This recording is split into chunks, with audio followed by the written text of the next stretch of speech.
சென்னையில் இருக்கக்கூடிய பட்டாபிராம் புளியந்தோப்பு அப்படிங்கிற பகுதியில் இருக்கக்கூடிய ஒரு மசூதி. அந்த பள்ளிவாசலை சுற்றி திரை சீலைகளை வச்சு போலீசார் மூடிக்கிட்டு இருந்தாங்க. காலையிலேருந்து அந்த பணிகள் தொடர்ந்துகிட்டு இருக்கு. என்ன காரணம் அப்படின்னு கேட்கும்போது, விநாயகர் சதுர்த்தி 27ஆம் தேதி நடந்து முடிந்தது. 5 நாட்களுக்கு பிறகு விநாயகர் சிலையை கரைக்கக்கூடிய ஒரு நிகழ்வு நடக்கும்.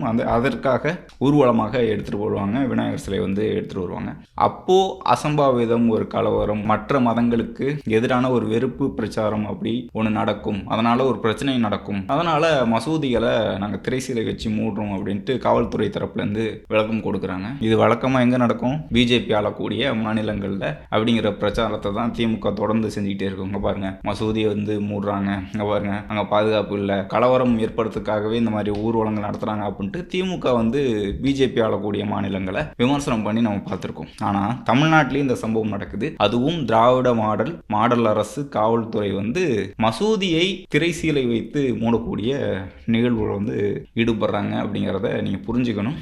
அதாவது பாதுகாப்பு கொடுக்கணும். அது ஒரு கலவரம் நிகழக்கூடிய ஒரு வாய்ப்புகள் இருந்தால் பாதுகாப்பு கொடுக்கணும். அல்லது 2 சமூகங்களும் 2 மதத்தினரும் சுமூகமாக அவங்கவுங்க பண்டிகையை கொண்டாடணும். அந்த மாதிரியான ஒரு செயல் திட்டத்தில் தான் காவல்துறை இருக்கணும். அரசு நடவடிக்கை எடுக்கணுமே தவிர இங்கே கலவரம் வந்துடும், இவங்க மசூதியை நோக்கி எரிஞ்சிருவாங்க அப்படிங்கிற மாதிரி இவங்களே கலவரத்தை தூண்டுற மாதிரியும், அல்லது ஒரு மதத்திற்கு சார்பாக அவங்க இப்படிலாம் செய்வாங்க, நீங்க பாதுகாப்பாக இருந்துங்க, நீங்க மசூதியை மூடி வச்சுங்க, உங்களோட மசூதி தான், இது தவறான ஒரு செயல் இல்லையா? மசூதி அங்கே இருக்கும், சர்ச்சு அங்கே இருக்கும், கோயில் அங்கே இருக்கும்.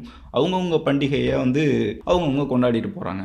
இப்போ தேர் திருவிழா இருக்கு, மசூதி வழியாக தேர் போகுது, சர்ச்சு வழியாக தேர் போகுது, அல்லது சர்ச்சில் கிறிஸ்தவர்கள் அந்த தேர் திருவிழாவும் இருக்குது, அதுவும் கோயில் வழியாக போகுது, மசூதி வழியாக போகுது.